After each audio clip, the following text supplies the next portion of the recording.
Tudo bom, pessoal?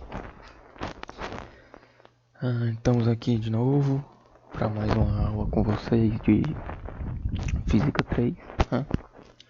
O assunto da aula de hoje vai ser termodinâmica. A gente vai iniciar a termodinâmica.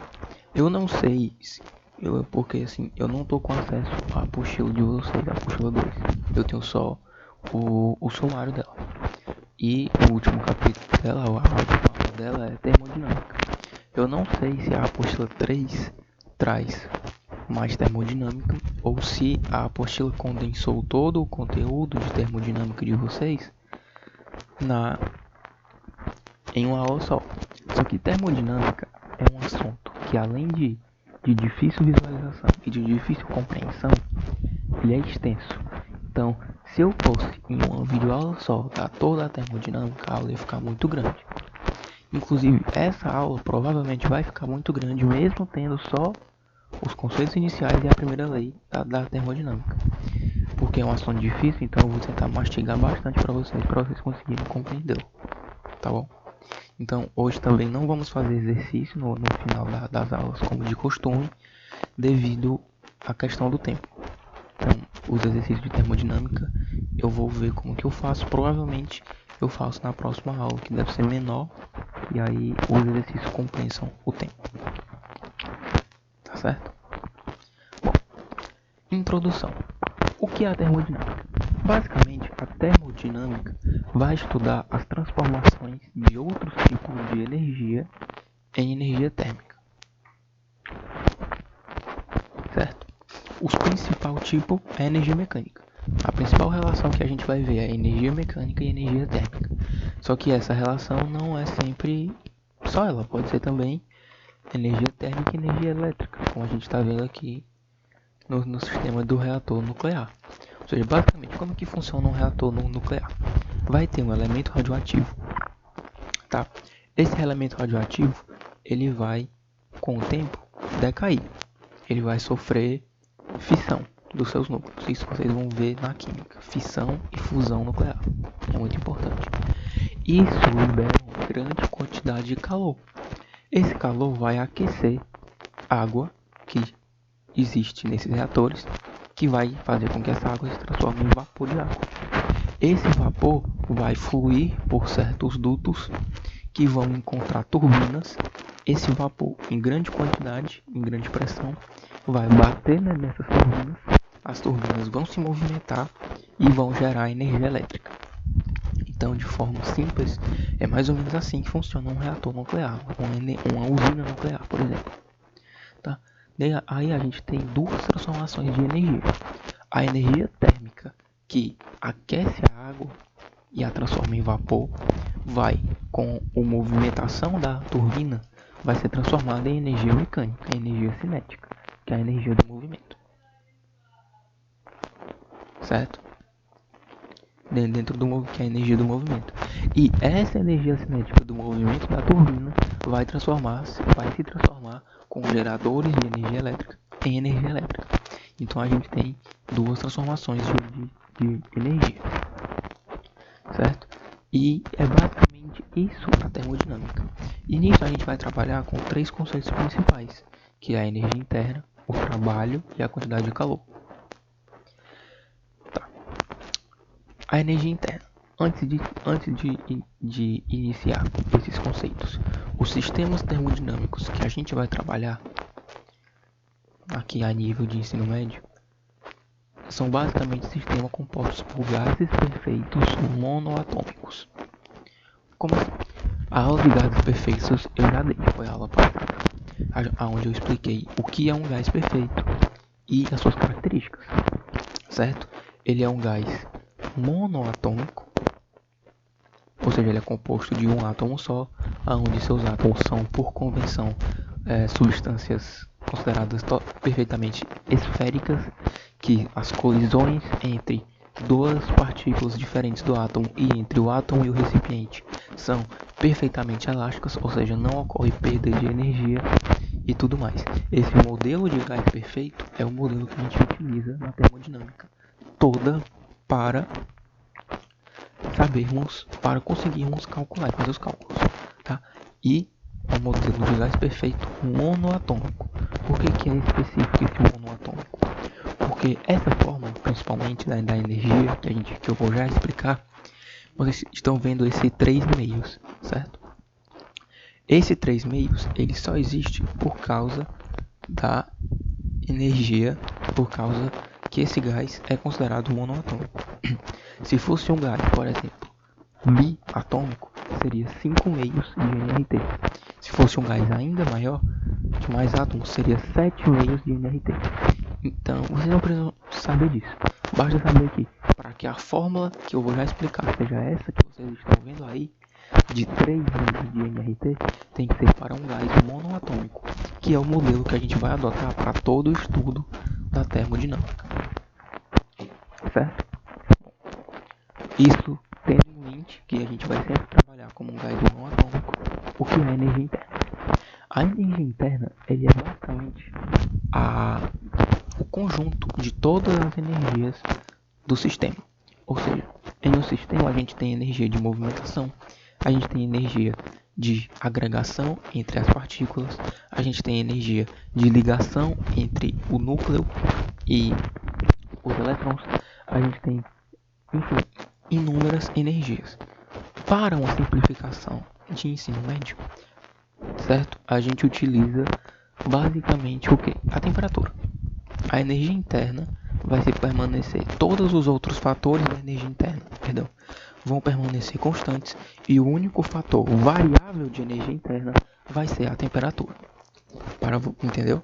No sistema real, todas essas variáveis que eu coloquei aqui, energia de agitação, de agregação, de ligação, energia nuclear, todas as energias podem ser variadas e todas elas compõem o U, que é a energia interna. Porém, para vocês estudarem e para todas as provas de ensino médio, o único fator de variação da energia interna vai ser a temperatura, que é justamente o que a gente vai trabalhar dessa forma. O que é essa forma? Ele diz que o U, a energia interna de um sistema, é igual a 3 meios de nRT. N seria o número de mols, R a constante real, a constante dos gases reais, que a gente trabalhou na aula passada, e a temperatura em Kelvin, a temperatura absoluta em Kelvin, especificamente em Kelvin. Como para o mesmo gás o número de mols nunca vai variar, e o R, por ser uma constante, nunca vai variar, e o 3 meios, obviamente, também não vai variar, tudo isso de azul aqui permanece constante. Então a única coisa que varia é a temperatura. Por isso que, como eu acabei de falar, o único fator de variação da energia interna é a temperatura. O que isso significa?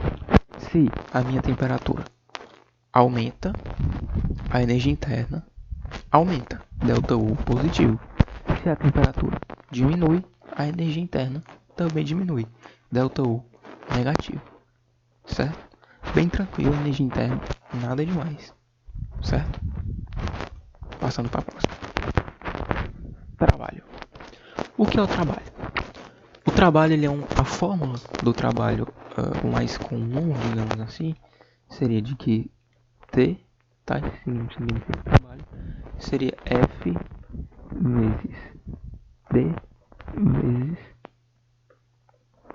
cosseno de θ.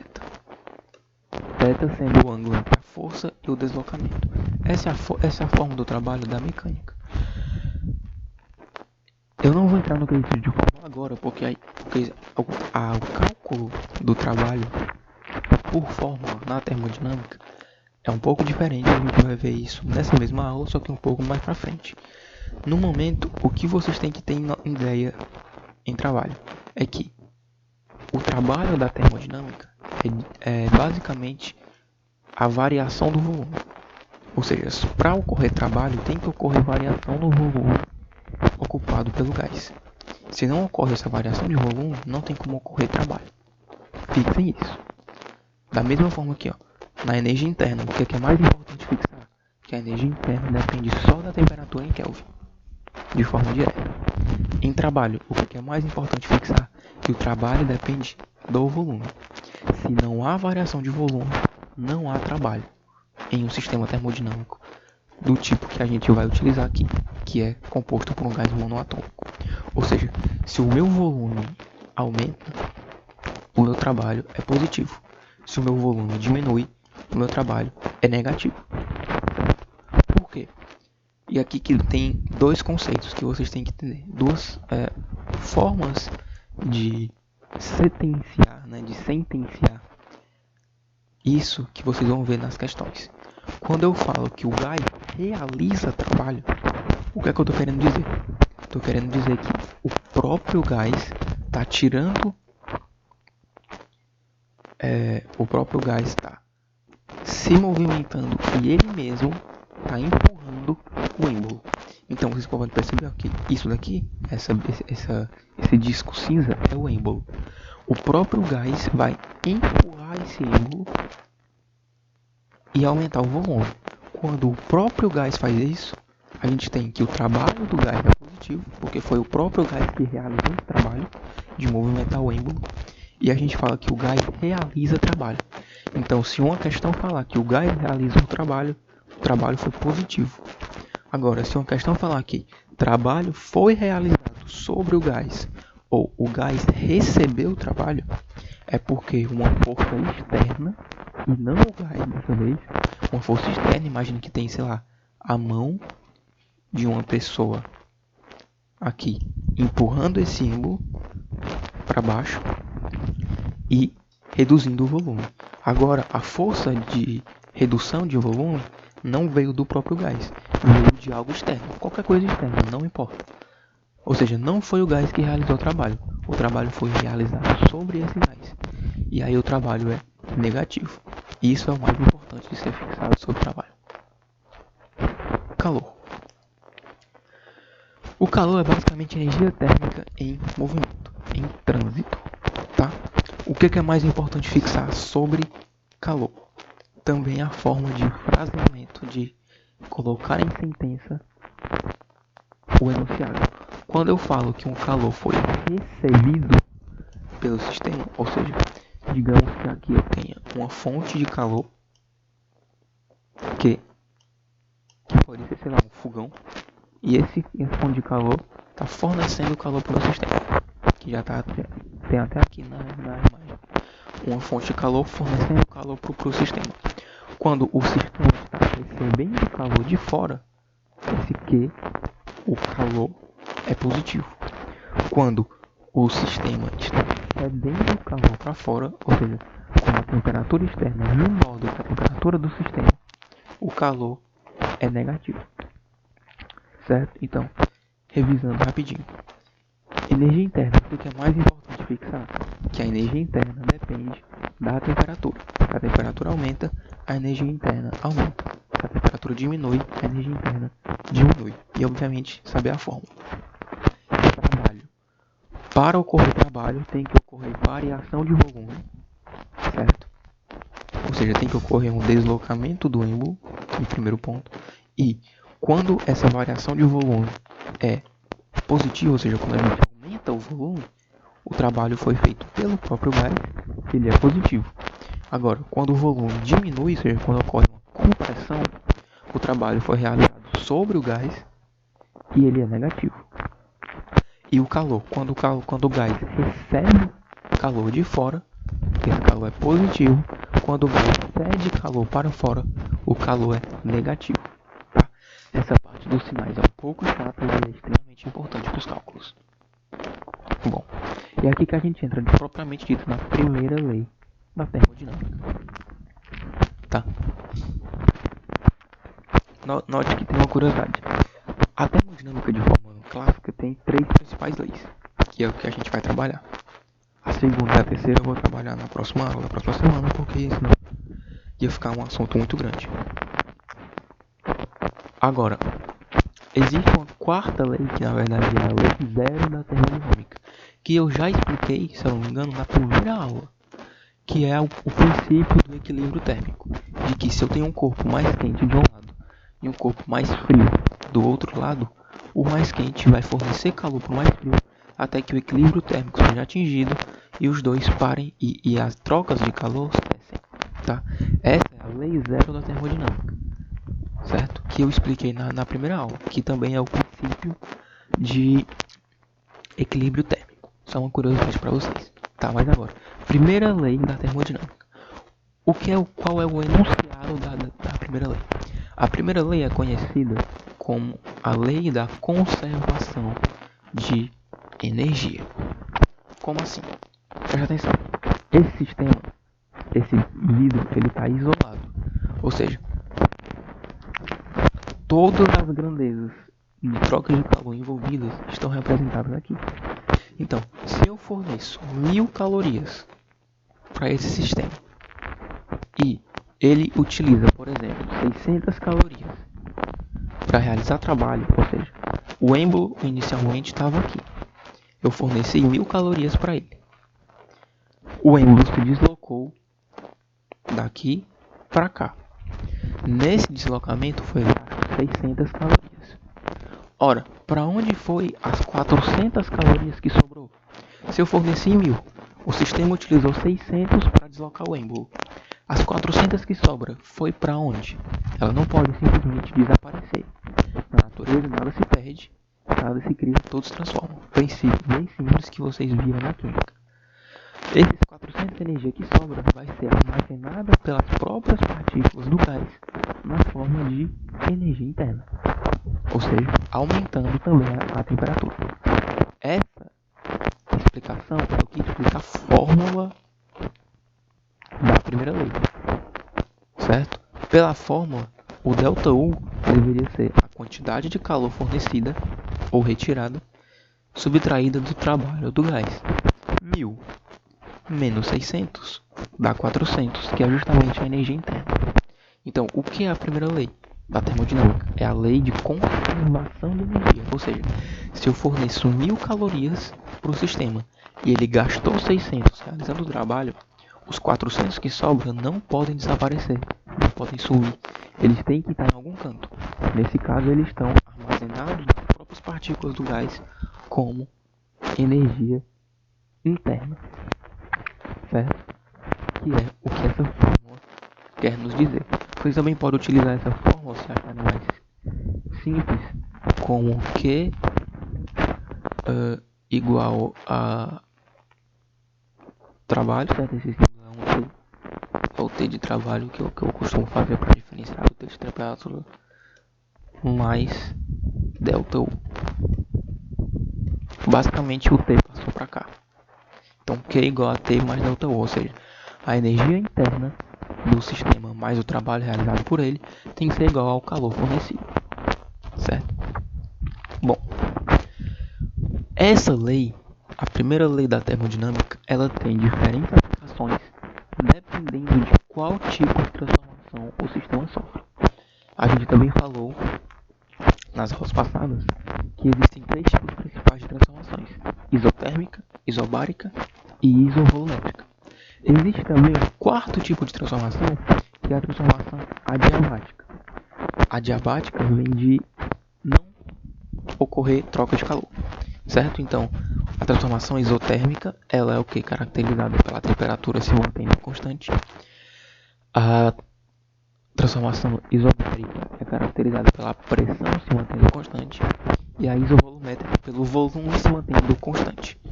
Bom, na transformação adiabática, o que se mantém, entre aspas, constante é o calor. Que na verdade não é que ele se mantém constante, ele se mantém zero. Não existe troca de calor na transformação adiabática. Tá, mas primeiro, transformação isotérmica.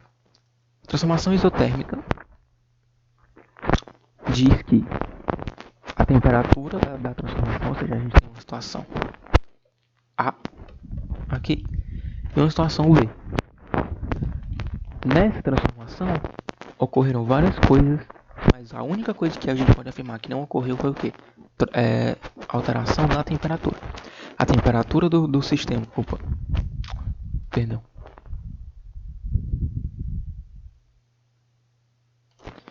A temperatura do sistema em A é exatamente igual à temperatura do sistema em B.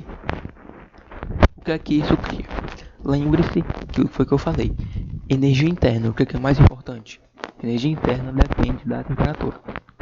Se não ocorreu variação de temperatura, não ocorreu variação de energia interna. Se a temperatura permaneceu constante, a energia interna também permaneceu constante.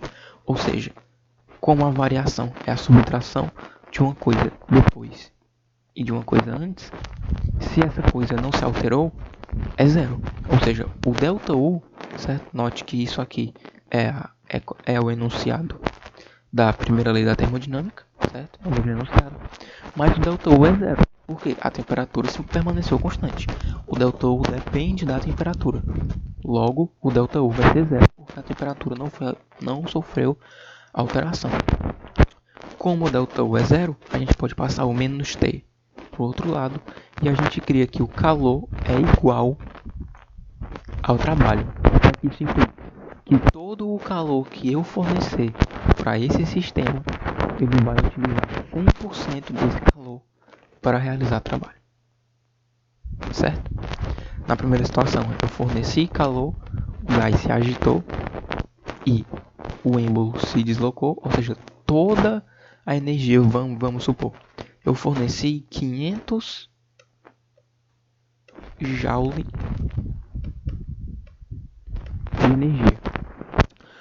O trabalho então foi de 500 joule, ou seja, toda a energia que eu forneci para o sistema na forma de calor, ele utilizou para realizar trabalho. Da mesma forma vale o contrário. Se o trabalho foi realizado sobre o gás, um trabalho de, sei lá, 500 joule foi realizado sobre o gás, que nesse caso vai ser menos 500 joule, porque o trabalho realizado sobre o gás é negativo. A redução na temperatura, o calor liberado, a temperatura é constante, o calor liberado também é menos 500 joule, certo? Então, na transformação isotérmica, o que é que permanece constante? O que é que permanece constante? A temperatura, fazendo com que o calor seja igual ao trabalho do gás. Na transformação isométrica ou isovolumétrica, o que é que permanece constante dessa vez? O volume. O volume se permanece constante. E lembra o que foi que eu falei do trabalho? O trabalho só ocorre se tem variação no volume. Como o volume permanece constante, não há variação no volume, o gás não vai realizar trabalho. Ou seja, nesse caso, o trabalho do gás é zero. Se o trabalho do gás é zero, voltando novamente para o mesmo enunciado da primeira lei, o T sendo zero, agora a gente tem que ΔU é igual a Q. Ou seja, se na situação passada da transformação isotérmica, todo o calor fornecido era usado para realizar trabalho e nada sobrava dentro do gás como energia interna, aqui a gente tem o contrário. Todo o calor fornecido é utilizado para armazenar na forma de energia interna e nada é utilizado para realizar trabalho. Ok? Bom, a transformação isobárica é um pouco mais complicada. O que é a transformação isobárica? Nesse caso, o que é que permanece constante? Pressão. Por que é o mais complicado? Porque nada zero. Se você prestar atenção na transformação isotérmica, o ΔU zero, o que fica mais fácil para calcular. Na isométrica, o trabalho zero, o que fica mais fácil para calcular. E na adiabática, que a gente vai ver, o calor zero, o Q zero, o que fica também mais fácil para trabalhar. Na transformação isobárica, nada zero, então é um pouco mais complicada. Ou seja, o ΔU não zera, o trabalho não zera e o calor não zera. Por isso que ela fica um pouco mais complicada, mas vamos entender. Aqui a gente tem que lembrar da lei geral dos gases, de que PV sobre T é igual a PV sobre T. Aqui, por exemplo, 1, aqui 2, 2, 2. Por quê? Porque a gente tem que lembrar de três coisas. Pressão e volume são inversamente proporcionais. Pressão e temperatura são diretamente proporcionais. E volume e temperatura são diretamente proporcionais. Certo? Agora, vamos para cá. Se eu forneço calor para esse sistema e a pressão dele não pode se alterar, o que ocorre? Eu estou fornecendo calor. A pressão não se altera. Para que a pressão não se altere, na medida em que as partículas se tornam mais agitadas, o volume tem que aumentar. Vamos entender. Raciocina comigo. A pressão tem que permanecer constante, certo? O que é a pressão de um gás? É justamente a pressão com que a partícula do gás se choca na parede do recipiente. Então, por exemplo, essa moléculazinha aqui, ela está indo em direção à parede do recipiente, ela vai se chocar com a parede desse recipiente e depois ela vai ser ricocheteada para o outro lado. Esse choque com a parede do recipiente é a pressão que o gás exerce. Para que essa pressão permaneça constante, conforme eu aumento a agitação dessas partículas, eu tenho que automaticamente fornecer mais espaço para elas, para que elas se choquem com a mesma intensidade. Porque, pense comigo, se eu forneço calor, a partícula se agita, mas o espaço disponível para ela é o mesmo, ela vai estar mais agitada em um espaço igual. Logo, ela vai bater mais forte nessa parede. A pressão vai aumentar, e a pressão não pode aumentar. Então, a única forma da pressão permanecer constante é de, conforme eu aumento a agitação das partículas, ou seja, conforme eu aumento a temperatura, o volume também tem que variar na mesma proporção. Por isso que o volume e a temperatura são diretamente proporcionais. E é isso que vocês têm que ter em mente na transformação isobárica. Então, se eu forneço calor para esse sistema, tanto as partículas vão ficar mais agitadas, como o volume também vai se deslocar. E isso de forma proporcional. Então, se eu forneço calor suficiente para dobrar a temperatura, o volume tem que dobrar. Se eu forneço calor suficiente para triplicar a temperatura, o volume tem que triplicar. Tá? E aí a gente tem duas situações.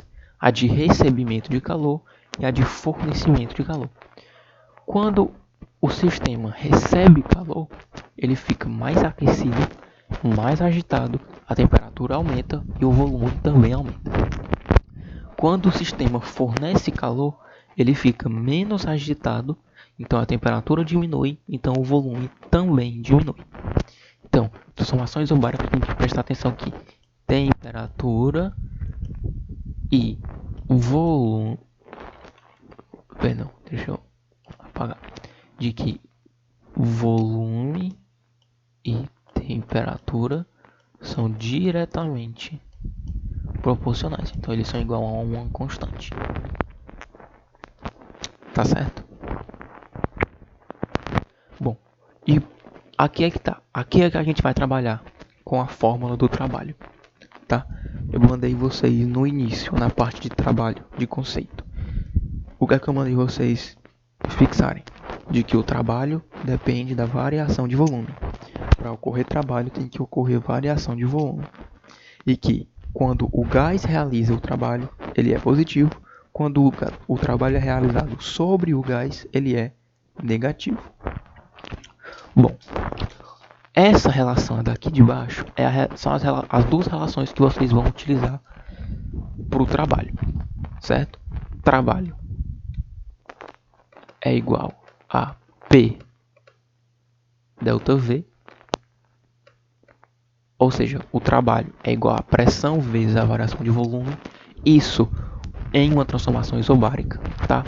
A única forma de se calcular trabalho é em transformação isobárica, por fórmula, porque nas outras transformações a pressão não é constante, então para calcular o trabalho tem que ser utilizado recursos de integrais, recursos de derivadas, de taxa de variação, que são coisas que aí vocês não vão precisar fazer a nível de ensino médio. Então, essa fórmula TPV ou T igual a nRT só pode ser utilizada se ele afirmar que a pressão do sistema está constante. Ou seja, se ele afirmar que a transformação é isobárica. nRT. São essas duas fórmulas. Se vocês prestarem atenção, a gente tem basicamente Clapeyron, né? Se T é igual a PV e T igual a nRT, PV é igual a nRT. Isso aqui é basicamente Clapeyron. Mas vamos demonstrar por que a fórmula é assim, para vocês entenderem. Lembra que eu falei para vocês que trabalho na mecânica é igual a força vezes o deslocamento vezes o cosseno do ângulo formado entre o sentido da força e o sentido do deslocamento. Presta atenção nesse exemplo. A força está para baixo. O sentido da força é para baixo. E o deslocamento do êmbolo também é para baixo. Ou seja, a força e o deslocamento estão no mesmo sentido. Logo, o ângulo entre eles é zero. E do ciclo trigonométrico, a gente tem que a linha vertical é o seno, a linha horizontal é o cosseno. O cosseno de zero seria esse daqui, que é 1. Então, o cosseno de zero é 1. Ou seja, basicamente, como o cosseno de zero é igual a 1, na situação da termodinâmica, o trabalho é simplesmente força vezes o deslocamento, vezes 1. E qualquer coisa vezes 1 é ela mesma. Então, força vezes deslocamento. Tá. Também da mecânica, a gente sabe que pressão é igual a força sobre área. Força sobre área. Se eu passo esse A multiplicando, a gente tem que força é igual a pressão vezes área. Então eu posso pegar esse F aqui e substituir nessa equação. Então a gente tem que trabalho é igual a pressão vezes área vezes deslocamento. Agora a gente vai recorrer a Clapeyron. Clapeyron nos diz que PV igual a nRT. Se eu passo o V dividindo, eu tenho que P é igual a nRT sobre V. Agora a gente pega esse P e substitui na outra equação. E a gente tem que o trabalho é igual a nRT vezes A vezes D dividido pelo volume. E o que é uma área vezes um deslocamento? Ou seja, o que é uma área, por exemplo, aqui, ó, área, que seria a base desse cilindro, desse êmbolo, vezes o deslocamento, que seria a altura. O que é base vezes altura? É volume, ou seja, a área do cilindro. Que nesse caso essa área seria a área desse cilindro. A área desse cilindro, desse disco, que é o êmbolo, vezes o deslocamento que esse êmbolo vai percorrer, é o que? É um volume. Ou seja, esse V de volume pode ser cancelado com A vezes D, nos dando que o trabalho é igual a nRT.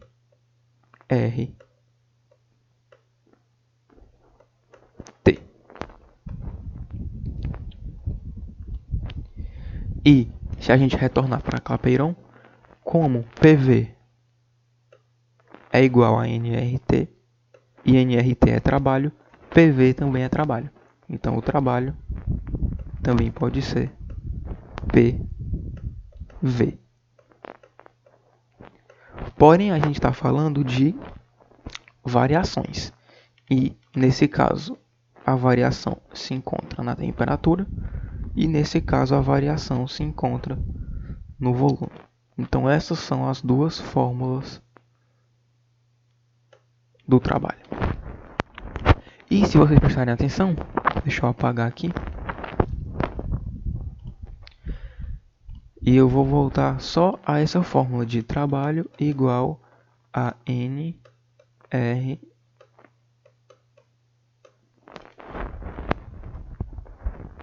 Perdão. Trabalho igual a NR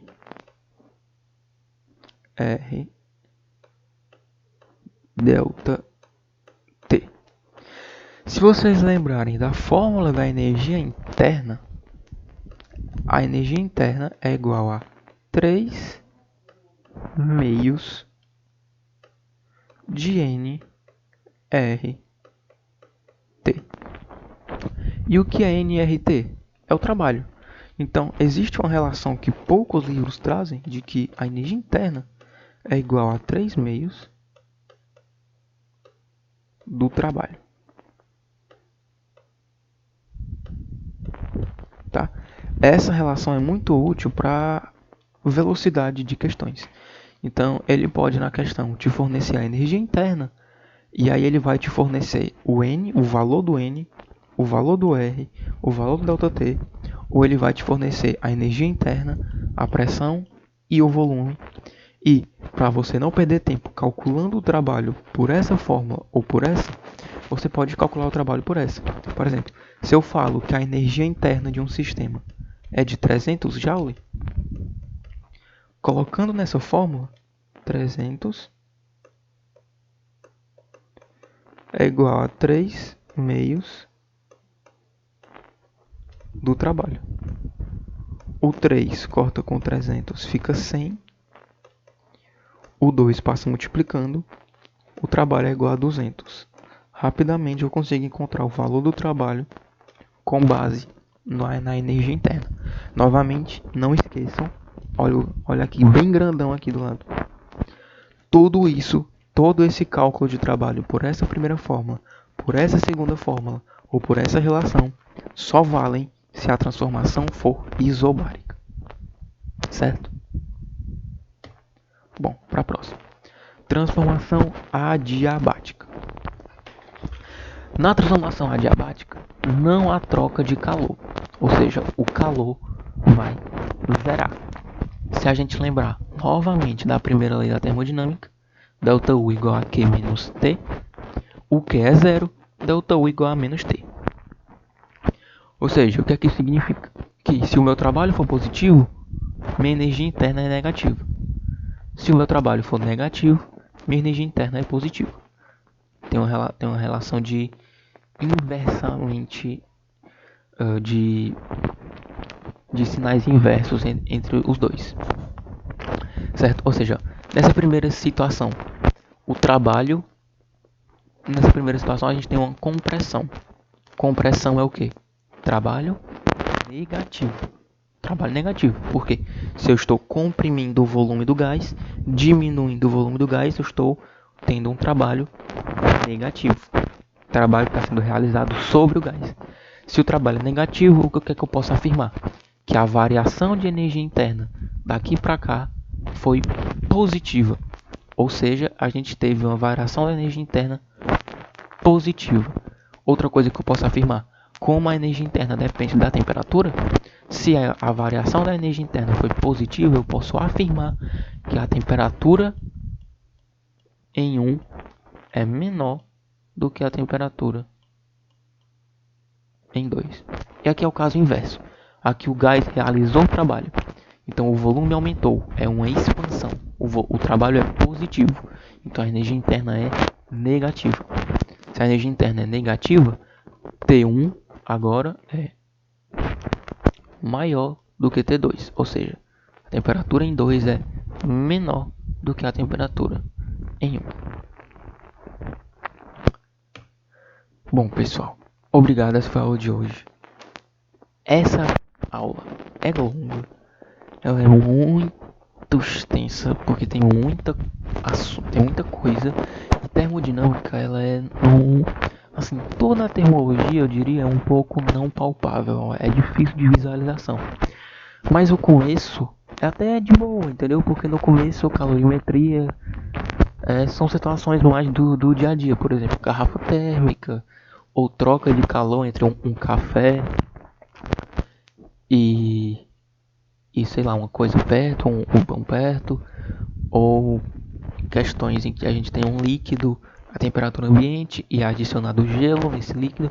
Então, são coisas mais palpáveis. A termodinâmica mesmo, que é o que a gente está começando a ver agora, é um pouco. Não faz sentido, entendeu? É um sistema de um gás preso. E isso não é uma coisa muito palpável pra gente do nosso cotidiano. Mas é muito importante saber, certo? Os pontos principais da aula. Saber que energia, uma revisãozinha aqui rápida. Energia interna depende da temperatura. Então, se a energia interna aumenta, a temperatura aumenta. Se a energia interna diminui, a temperatura diminui.